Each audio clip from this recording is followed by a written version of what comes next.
Hai wola I eser wasindua. Ia na mateni ang baki sa Rusi na tui Persia. Me baga dorikina na po sa Chioba na ngusi Chermaya. Sa bago ungeta na sa Rusi na tui Persia o Chioba. Me sa kadi baga ni kina na bosa na besa na keda nga na no mateni tu. Asa bola telanga kabaka. Sa kabagongo sa Rusi na tui Persia. Sa sulia ke be yau ko Chioba na koloni lo malangi na be mateni tu keda nga urubura. Asa bago roitiau me utara in dona vale mai Jerusalem me nona. Kaya mai chuta. O kaya andua be ira ke ngana nona tamata sa tigo bate ke kimundou me tigo kaya nona kalou.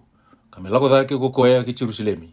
Mai chuta ka tarana vale Choba na nona kalou na Israeli. O kaya nga na kalou. O kaya sa tigo mai Jerusalem. Ia ko kaya sa habo tiko. Ina dua na sana sa tigo bulangi kina. Me buke kaya ko ira na tamata ina nona sana. Ena siliva, kena kola, kena yau, kena manu-manu, me kena ikuri ni ka sa Londra, me rasulia ena huk ni vale, ni kalou mai Jerusalemi. Sanga itu da ke goira na nona gasi turanga na chuta, ke peni samini, ke ira na bete, ke ira na liwai, ke ira ke denga sa waka ungeta na Londra na kalou, me lago da ke, me tarana vale Choba mai Jerusalemi.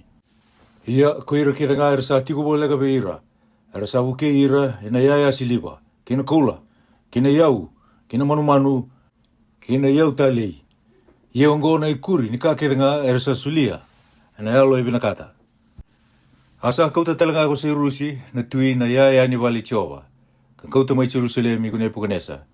Kapakoduruma, kinumbure ni nona kalou. Ia ongo, kawa kauta mai ko sa Rusi na tui Persia. Ena linga mi diri tadi, na daw ni au, kawilika we sesi pasa, na turanga ni chiuta. Kasapa ko na ke rewili-wili. E tolu sanga ulu nandari kola, e ndono undolu nandari siliwa, e rua sanga ulu gadiwa na isele. E tolu sanga ulu na pesi ni kola, bilo siliwa sa lele sombu, na kena yanga, e na wanan rau kamanitini, na ea tani, e ndono undolu. E ea kola ke nga, kena siliwa, sa lima na undolu ka wanan rau. Sa kauta dake kede ko sesi pasa, ke ira na bombula, era sa kauta ke, mai Papiloni ki Jerusalemi. Wase rua, ia ko ira ngono ngone, ningali era lago dake mai be ira na bombula, mai be ira era kautani liu, o ira ka kautatani ki Papiloni ko nepu kanesa na tui Papiloni, kara lisu tale ki Jerusalemi ki chuta. Ko ira yandua kina nona koro. Ko ira era lago wata mai ki seru papeli, ko Jesua, ko Niemaya, ko Siraia, ko Rielaia, ko Moatikai, ko Pilisani, ko Misipari, ko Pigibai, ko Riumi, ko Peana. Aken wili-wili, ko ira na tangane be ira na Israeli.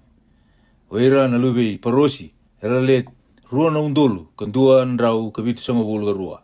O ira na lube Sefataia, ele tulu na rau kabitu sanga bulga rua. O ira na lube Yara, ele bitu na rau kabitu sanga bulga lima.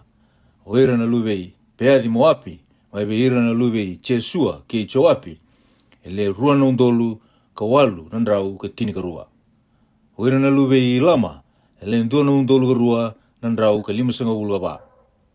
O ira na lube Satu, ele dio na rau ka wasanga bulga lima. O ira na lube Sakai, ele vitu na rau ka maniono sanga bulu.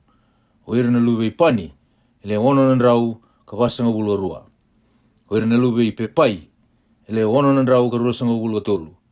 O ira na lube Asikati, ele ndono undolu ka rua na rau ka rua sanga bulga rua. O ira na lube Etoni Kami, ele ono na rau ka ono sanga bulga ono. O ira na lube Pikibai, ele rua na undolu ka lima sanga bulga ono. O ira na lube Atini, ele vana na rau ka lima sanga bulga ba. O ira na lube Ateri, mai be Esikaia, ele dio sanga bulga walu. O ira na lube Pisai, ele tolu na rau ka rua sanga bulga tolu. O ira na lube Chora, ele ndua na rau ka tini ka rua. O ira na lube Asumi, ele rua na rau ka rua sanga bulga tolu. O ira na kai Kipari, ele dio sanga bulga lima. O ira na kai Pedliema, ele ndua na rau ka rua sanga bulga tolu. O ira na kai Nitofa, ele lima sanga bulga ono. O ira na kai Anadodi, ele ndua na rau ka rua sanga bulga walu. O ira na lube Hasimavede, ele wasanga bulga rua. O ira na kai Kiriadi Chiarimi, ko kifira ki pierodi le vitunan rau ka pasanga ulu atulu. Oira na kai rama kei kepa le ononan rau ka ruasanga ulu andua. Oira na kai mikimasi le ndonan rau ka ruasanga ulu arua. Oira na kai pedeli kei ai le ruanan rau ka ruasanga ulu atulu. Oira na kai nipo le limasanga ulu arua. Oira na kai makipisi le ndonan rau ka limasanga ulu ono. Oira na kai lama kandua le ndonan dolu ka ruanan rau ka limasanga ulu ka ba. Oira na kai erimi le tolu nan rau ka ruasanga ulu. Oira na kai lota ko atiti kei ono le vitu nan rau ka ruasanga ulu ka lima. Oira na kai Cheriko le tolu nan rau ka wasanga ulu ka lima. Oira na kai Sena le tolu nan dolu ka ono nan rau ka tolu sanga ulu.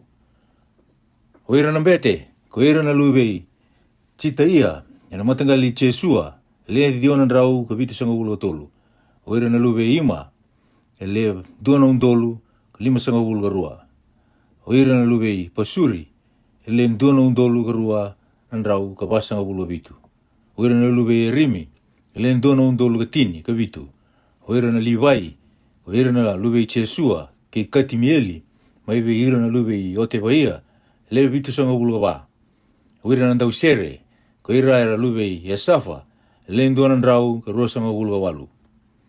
Oira na lubendra era wakatawa na katumba, oira na lubei Salumi, oira na lubei Ateri, oira na lubei Talimoni, oira na lubei Akupi, oira na lubei Etita, oira na lubei Sopai, oira kede lenduanan rau ka tulusanga ulu katiwa, oira na Nethinimi, oira na lubei Saia, oira na lubei Yesufa, oira na lubei Tapuodi, oira na lubei Kirosi, oira na lubei Siea, oira na lubei Patoni, oira na lubei Lipana, oira na lubei Akapa, oira na lubei Akupi, oira na lubei Akapi, oira na lubei Salimai, oira na lubei Anani, oira na lubei Kiteli, oira na lubei Keari, oira na lubei Riaya, oira na lubei Risini, oira na lubei Nikota, oira na lubei Kasami, oira na lubei Usa, oira na lubei Pasea, oira na lubei Pesai,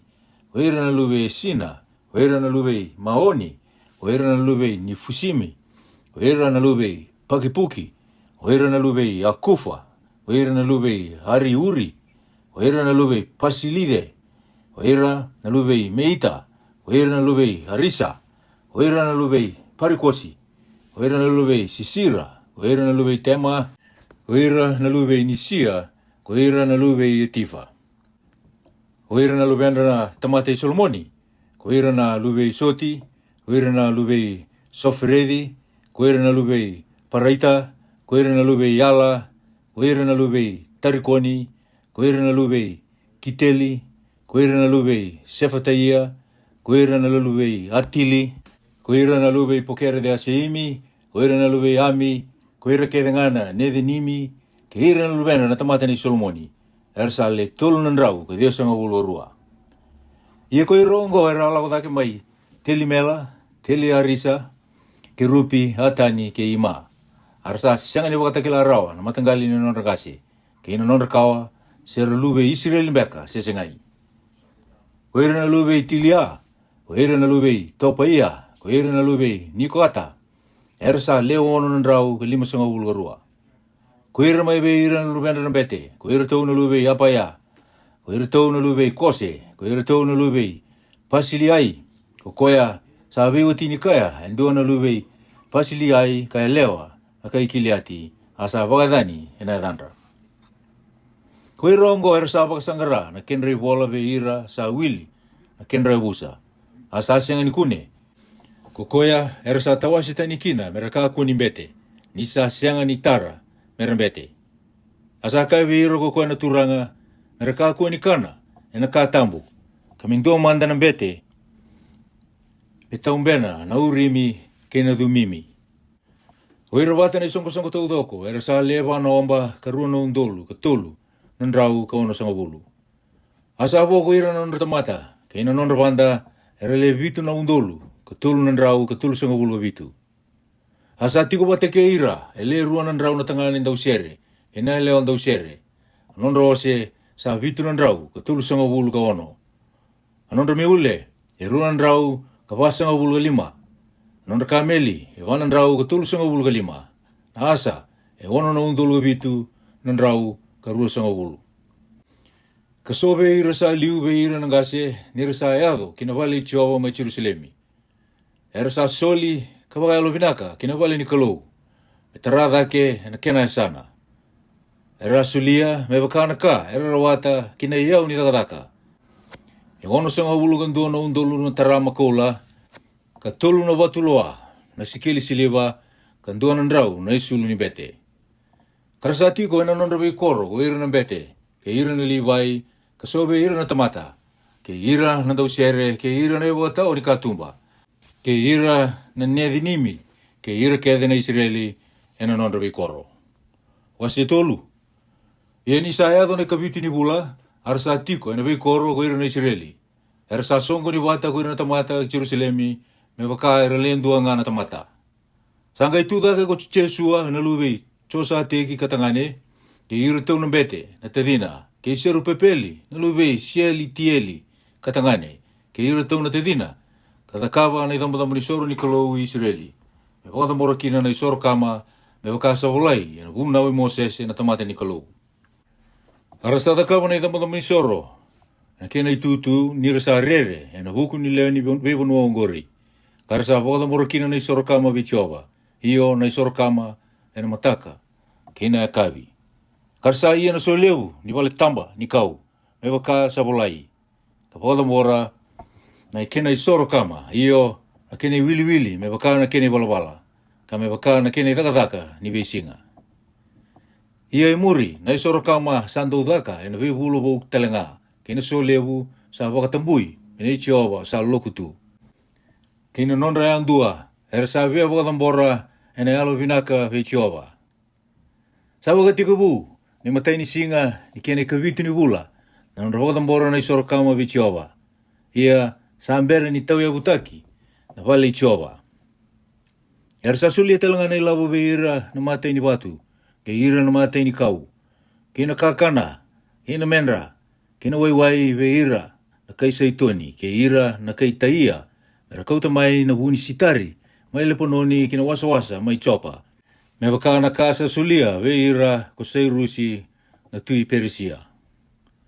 Ia na kena karua ni ambaki ni nondra lako mai kena vale ni kalou mai Jerusalemi, ane karua ni bula, sabo ka teko bu, ko seru papeli, na luwe sieli tieli, katangane ke Jesua, na luwe chosa teki, katangane, kena wekandra sabo, ko ira na bete, ke ira na liwai, ke ira kede, sa lisu mai ki Jerusalemi, mana viva kong bombula taki.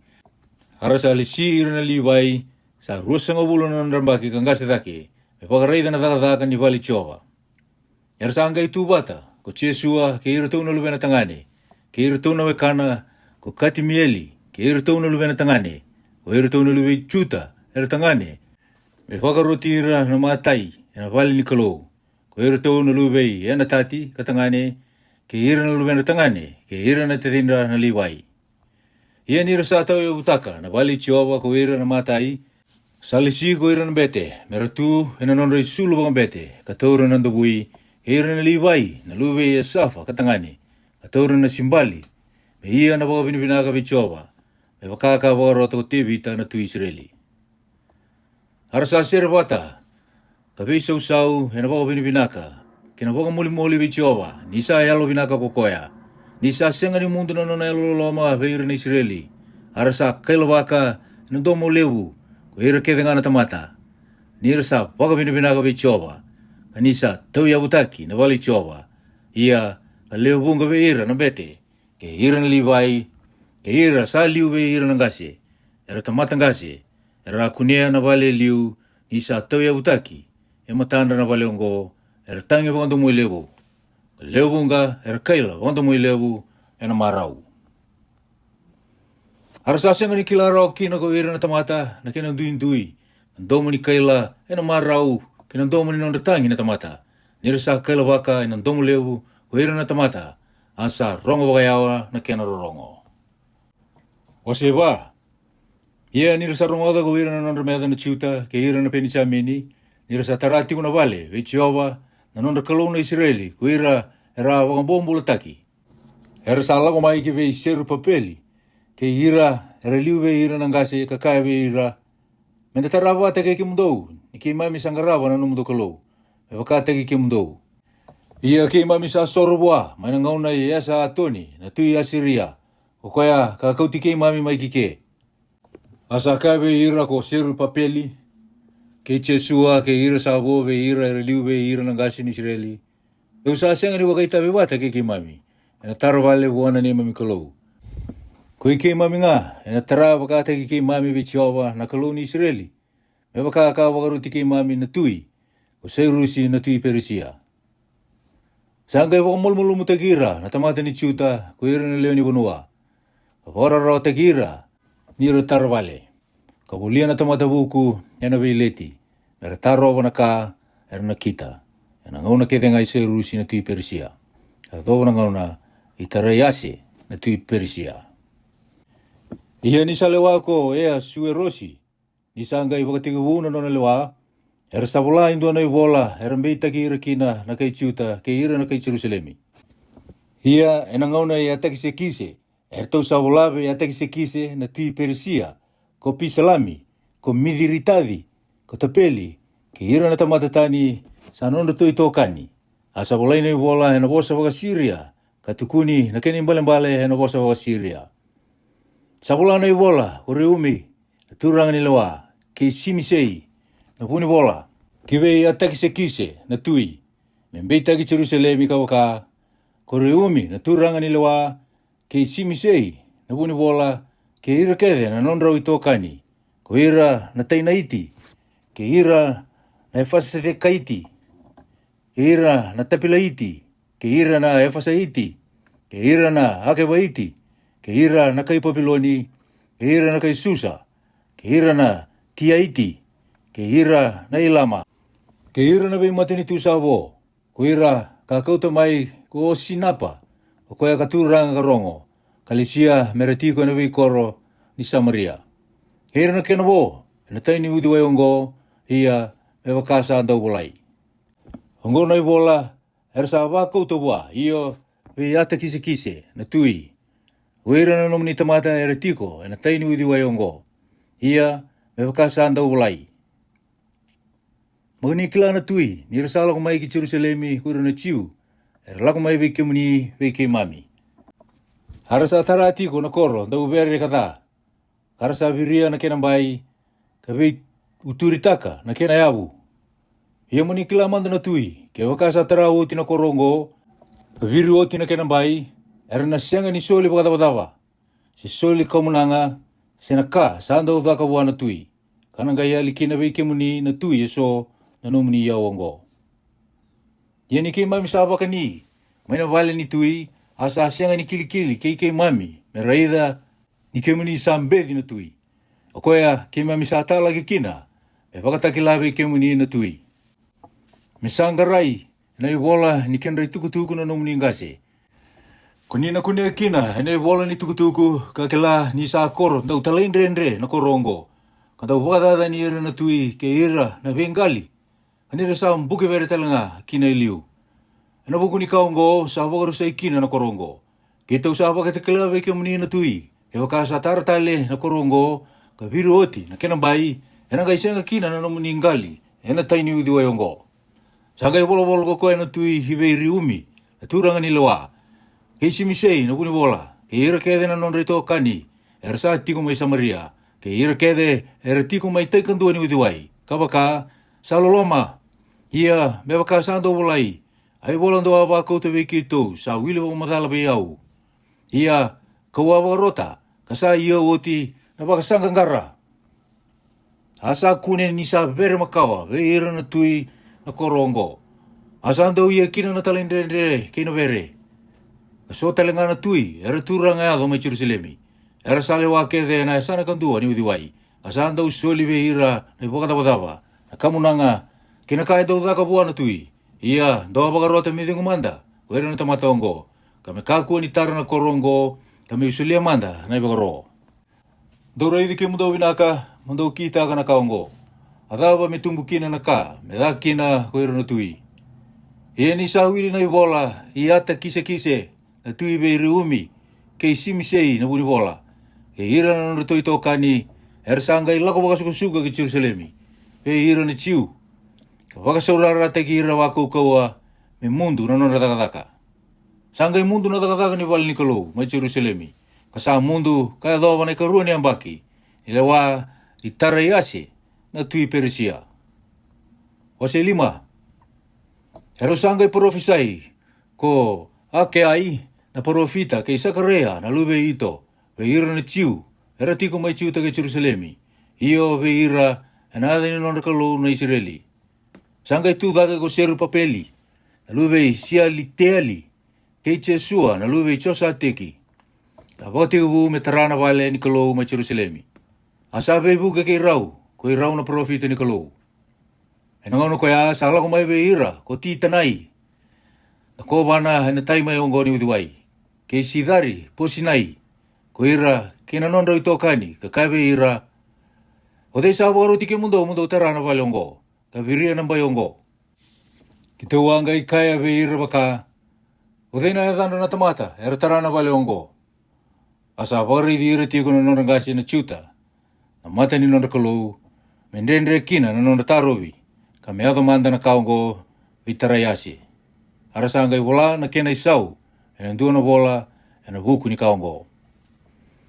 Ai wola e rawa kauta vei tarayasi, na tui ko tatinai, na ko wana, e na taini udiwe ongo, ke sidari po sinai, ke irana nana i tokani, na e fasa kaiti, e ratiko, e na taini udiwe ongo. E rawa kauta na i wola wa, asa wola i ongo, Veitarei ase na tui, me no muni na wakadengu waka indina. Muni kila manda na tui, ni kito alako kina wonua ngali uchuta, kina nona vale na kalau lewu. Sa tarai na watu le lewu, asa toka na kau, na kena lalanga. Asa taka wakusa na taka ongo, kasa ayado wana lingandra. Kito anga itarongi ira nangasi kaya, ka wosa waka ongo ve ira, odei ka wakaro tike mundau tarana vale ongo, ka viria nambai ongo. Kito taronga talangana e dhandra, me wakatakila ve kimni. Me kito walana e dhandra na tamata ersa liu veira. Ara wosa wakaongo kakaya. O ke mami na nona tamata na kalou ni malangi ke burbura. Ia ke mami sa tarana vale. Katara makawa sa hunga na kenambaki. Katara indo na tui sa turanga levu veira na Israeli. O wakatura dake. Ia ni sa wakadonrua na kalou ni malangi ko ira na lima mingase. Sangai, solo iro ko koya, kinalinga ina pukanasa na tui Papiloni, na kai kalatia, o koya ka wakarusana vale ongo, ka kauti ira bombombola na tamata ki Papiloni. Ia ina matay ni ambaki, say Rusi na tui Papiloni, sandu na nonay boro say Rusi na tui koya, tarana vale ni kalou ongo. Ia na yaya koula talanga, kina siliwa ni vale ni kalou, ka kauta kone pukanasa, may na vale ni soro may Jerusalemi. Ka kauta kina mura kalou may Papiloni, ia sa kauta talamay ng mura kalou may Papiloni, kusay Rusi. Kasa, solibwa, indua, na dana kusesi pasa, o koya kalisia ko koya, me kovana. Kakaibuwa, motora na yaya ongo, mulako, kakauta kina vale ni kalou may Jerusalemi, ia me taramanda na vale ni kalou, na kena sana. Sangay langomay kusesi pasa koya, kaviritaka na yabu, ni vale ni kalou may Jerusalemi. Ia manangono koya ka dobo nangonongo sa taratiko sa senga ni oti. Ia ke baka sabi na kabay muni na tui, me sanggarai na nomini vale ni au na tui, may Papiloni, me kilai sa sabakaki na sa sengai, sa andua na iboro sa Rusi na tui, me tara na vale ni kaluongo may Jerusalemi, maningay tukuna na lumamuni na tui vekito. Hemeni.